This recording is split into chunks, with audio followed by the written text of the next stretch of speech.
Hello, my name is Dylan Berglund, and we're going to be talking about Roy Wilkins today. So civil rights work began for Roy Wilkins with confrontation of the Jim Crow laws. This would start a decorated and successful career in the advancement of the civil rights movement in America. He was very involved in the National Association for the Advancement of Colored People, or NAACP, becoming the secretary in 1931.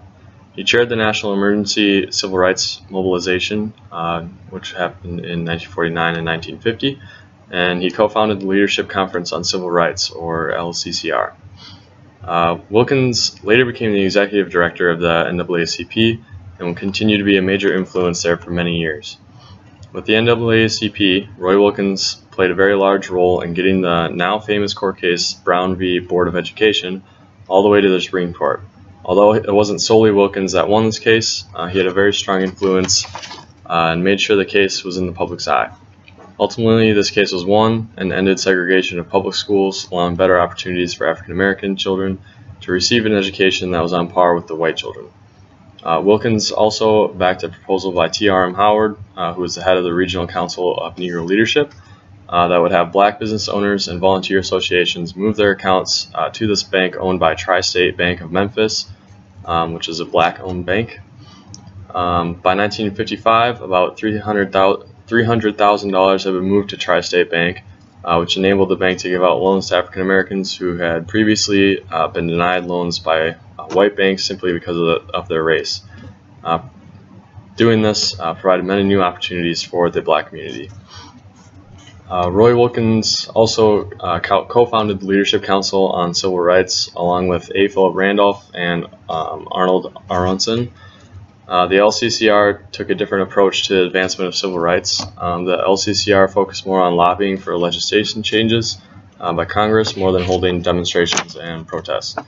The LCCR was very involved in the passing of many major civil rights acts, including the Civil Rights Act of 1957, the Civil Rights Act of 1960, the Civil Rights Act of 1964, the Voting Rights Act of 1965, and the Fair Housing Act of 1968.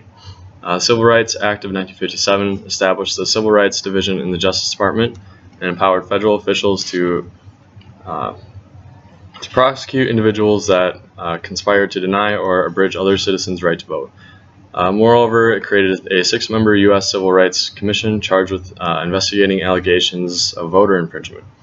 Because this act was the first major legislation for civil rights since the Reconstruction, it could also be seen as the start of a real commitment by the federal government in the civil rights movement. The Civil Rights Act of 1960 created penalties to be levied against any person that tried to obstruct someone's attempt to register or actually vote. Although this act didn't seem to address many new issues, it was still an example of the federal government recognizing a problem and attempting to fix it. The Civil Rights Act of 1964, however, made huge strides for the civil rights movement. This act outlawed discrimination on the basis of race, color, religion, sex, or national origin in hiring, promoting, and firing. Title VII of this act also created the Equal Employment Opportunity Commission, which still plays a major role in enforcing this law today, and actively defends people against discrimination in the workplace. The Voting Rights Act of 1965 banned the use of literacy tests and authorized the U.S. Attorney General to investigate the use of poll taxes in state and local elections. The passing of this act drastically improved the number of African American voters. Finally, the Fair Housing Act of 1968 created legislation to protect people and their families from discrimination when trying to sell, rent, finance, or advertise housing.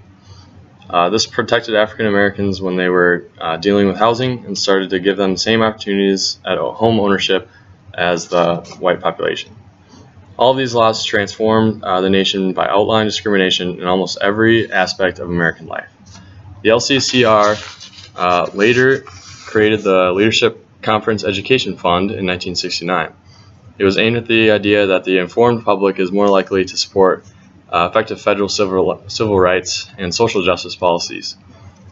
So this fund was created as a research and education division of the LCCR, basically to try and get the most amount of information to the public as possible. The legacy of Roy Wilkins and his work and the NAACP and LCCR are still seen and utilized today. Many of the acts created during the Civil Rights Movement were backed and pushed by Wilkins, and without them, African Americans could still be using segregated schools. The LCCR is now America's best civil and human rights coalition and continues to push for more federal policies to protect the rights of all Americans.